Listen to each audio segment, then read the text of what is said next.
we're going to destroy some brand new Blue Fox spinners to show you how to build them even better to catch more fall salmon right now.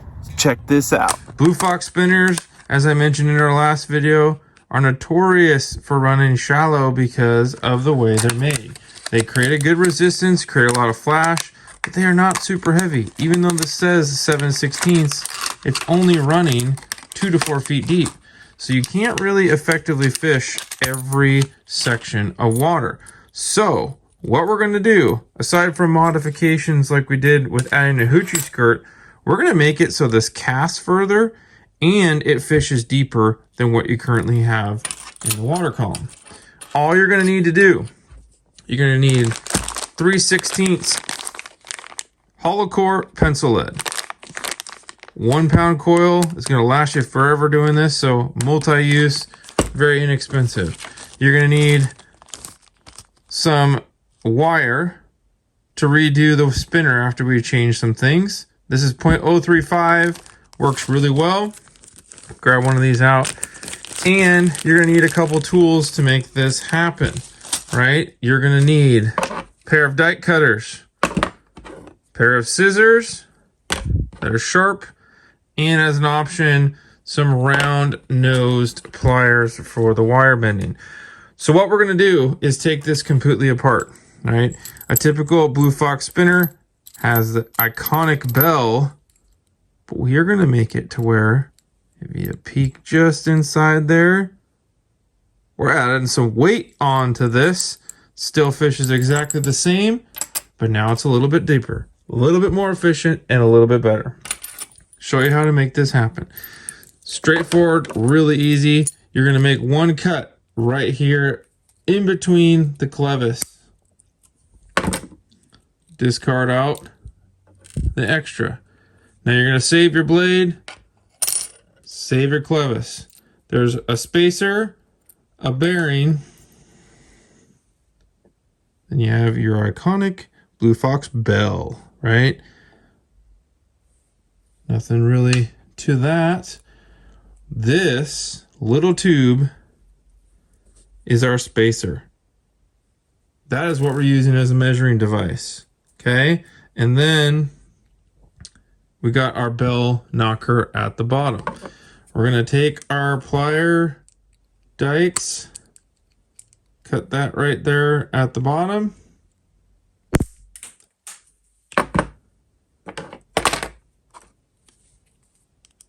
Grab our pliers and lift this section off. It is wedged in there, so it may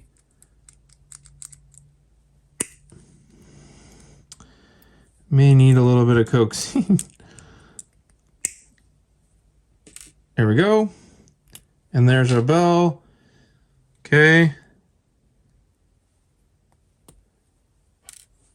Save that trouble for later if you'd like. It is not going to be an issue.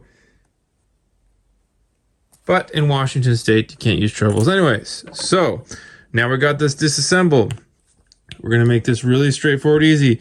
Taking that wire shaft that you have, you're going to go back with the same pieces. Bell, knocker, brass insert, goes back in. This is where it would originally take this spacer for a number 5. We have this piece of the 3/16 hollow core. I'm using scissors because I'm able to here get the right cut on this lead so that it doesn't cave in. Still maintains the hole that I need.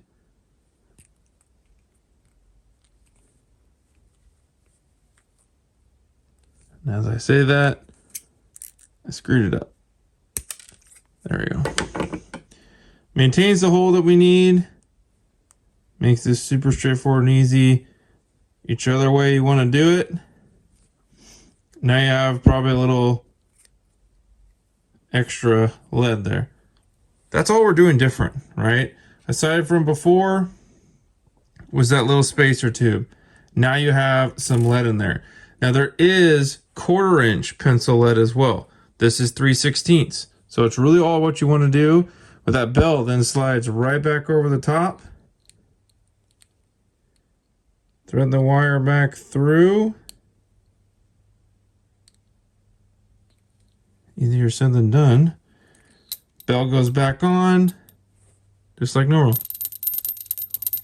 Still hear the knocker. Nothing changes. Now you just have a little more weight on the bell. Now we slide back down our bearing. Then we slide our other bearing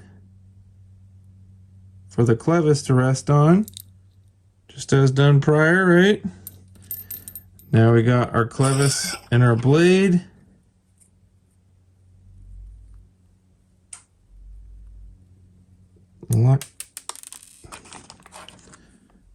Clevis and our blade, you line those up.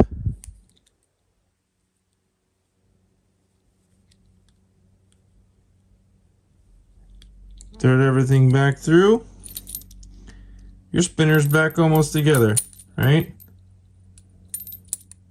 Now you have a little more weight to work with. This is where we now bring in our round nose pliers. If you do not have a wire bending tool, I will show you a quick and easy way to do this.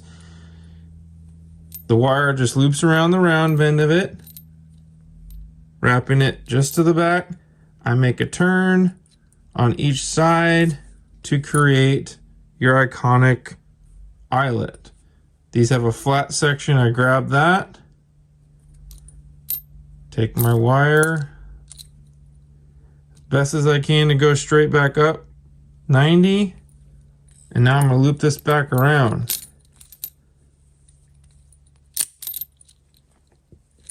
I try and make these turns right piggybacking on top of each other, giving myself just a tiny bit of space for that clevis to move up and down.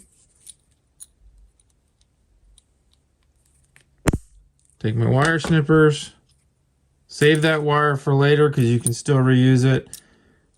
Now we're fishing. Put your side wash hook that came out of the package, right? Or one of your other ones you want to use. Deadly, it's fishing. There you go. Or you can make a hoochie spinner just like we did, but you would have a weighted insert versus now what we have.